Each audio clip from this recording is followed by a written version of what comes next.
Supreme court of Pakistan तौहीन अदालत case में PTI chairman Imran Khan के सबूतन बाबत जवाब ॾियण लाइ हिकु हफ़्ते जी मोहलत ॾेई छॾी आहे।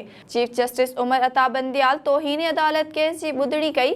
ॿुधणी दौरान घरू खाते जे वकील इमरान खान जी जमा करायल जवाब ते वीडियोज़ ऐं दस्तावेज़ी सबूत पेश कया।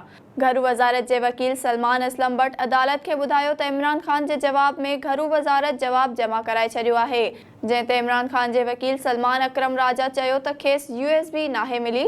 सलमान असलम भट्ट अदालत के ॿुधायो त USB साबित करे थी त PTI जी 25 मई जी लॉन्ग मार्च जो टारगेट D चौक ॾांहुं वञण हो। USB में मौजूद सबूतन मां साबित थिए थो त मोबाइल सर्विस बंद न हुई। लॉन्ग मार्च ते मुसलसल ट्वीट ऐं पोस्टूं जारी हुयूं। चीफ जस्टिस मूजिब हुकुमनि जी भञकड़ी थींदी आहे त पोइ कार्रवाई कंदा आहियूं। उम्मीद आहे त इमरान खान जो जमा करायल जवाब दुरुस्त ऐं हक़ीक़तुनि ते ॿधल हूंदो। अदालत ॿुधणी हिकु हफ़्ते ताईं मुलतवी करे छॾी। ही हुयूं हिन वक़्त ताईं जूं ख़बरूं। वधीक ख़बरुनि ऐं अपडेट्स लाइ ॾिसंदा रहो SS न्यूज़।